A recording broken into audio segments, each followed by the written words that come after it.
And today we end our show with the death of the public intellectual and historian Tony Judt.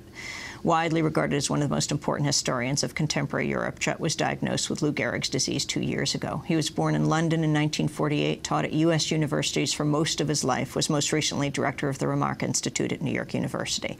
Author, editor of a dozen books, Judt was a prolific and widely read essayist and wrote frequently for the New York Review of Books and the New York Times. Although he was paralyzed by the onset of Lou Gehrig's disease, he continued to write and publish throughout his illness. He's perhaps most controversial for his critique of Israel. A staunch leftist Zionist as a teenager, Tony Judt spent many summers on a kibbutz in Israel, but in 2003 he famously called Israel an anachronism and outlined the argument for a one-state solution with Palestinians and Israelis living in secular binational state. In 2006 he participated in a lively debate at Cooper Union in New York, sponsored by the London Review of Books. It was called The Israel Lobby: Does It Have Too Much Influence on U.S. Foreign Policy? So let's take a concrete, recent, brief case. Many Israelis supported, an overwhelming majority actually, supported the recent incursion into Lebanon. Many people in the rest of the world thought that this was perhaps a bad idea, and many people in the United States, including people in policy-making positions, worried that this was not conducive to the long-term making of Middle Eastern peace. But what did the Secretary of State of this country say? That we should effectively stand by and do nothing, because this was, if you remember, the birth pang of a new Middle East. The consequences of this particular birth pang have been catastrophic for Israel, and that's one discussion one could have.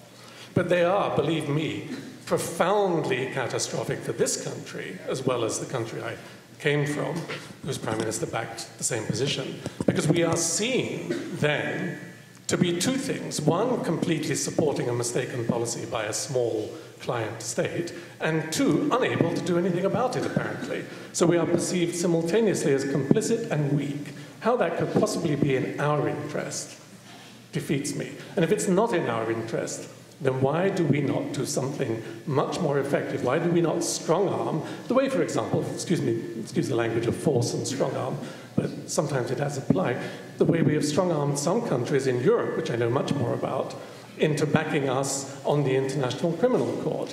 Heavy leverage, heavy financial pressure, heavy legal pressure, heavy promises or threats of the withdrawal of promises. We do it, we can do it. We don't seem to do it in the case of Israel. I think that for many American Jews, and although I'm an American Jew, I don't include myself in this, for many American Jews, there is no daylight in their thinking between America's interests and Israel's interests. From their point of view, the interests are one and the same. So they don't think to themselves, well, let's make sure there's no criticism of Israel, because criticism of Israel is in some sense un-American. The two have blended, and that makes it extraordinarily difficult to talk about the subject, because if you talk about the problem of our relationship with Israel, people can only assume that you have some other agenda, because it wouldn't be rational to separate the two in any other way, so the other agenda must be anti-Semitism of one kind or another. And I think what's happened is that there's a kind of codependency that's opened up between the two countries in the thinking, and I'll finish on this, that people have here about them, such that Israel encourages America's misreading of the Middle East in recent years, and America effectively conspires in Israel's failure to face the Palestinian problem head on. And it's very difficult to see in this country how people would learn to separate out the two. And this goes back, as I said, to the mid-60s. And on this, I'll finish. Amos Elan, the very senior Haaretz journalist, who was the foreign editor. Amos Elan. Oh, okay. Amos. Back in the 1960s, was at a party in Washington to say goodbye to a long-standing Israeli ambassador. And he asked the ambassador, what do you regard, off the record, what do you regard as your greatest achievement during your time here? And the ambassador said to him, Amos, my greatest achievement has been to convince Americans that anti-Zionism equals anti-Semitism. And I think that this is... What was the ambassador? I'll tell you some other time. This is our problem. We have to somehow unravel this connection. And then we could have an intelligent debate about what is and what is not America's interest and Israel's interest. The late Tony Judt speaking in 2006 at Cooper Union. Well, earlier this year, Tony Judt wrote a moving essay about his illness, Lou Gehrig's disease, which he described as a, quote, progressive imprisonment without parole. This is how he described it in an interview with the Guardian newspaper of London. This is one of the worst diseases on the earth. It's like being in a prison which is shrinking by 6 inches each day. You know it's shrinking by 6 inches, you don't know how long it'll take. Subjectively, you tend to go in plateaus. It's like a staircase.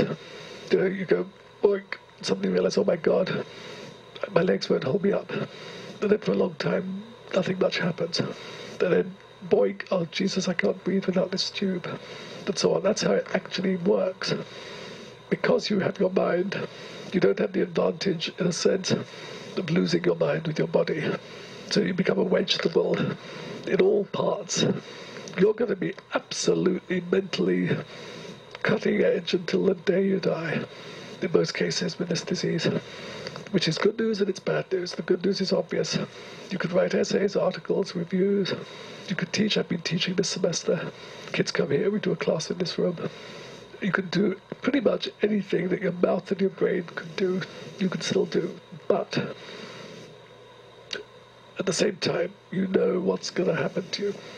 And your choice is not to think about it, but at the same time, not to go into denial.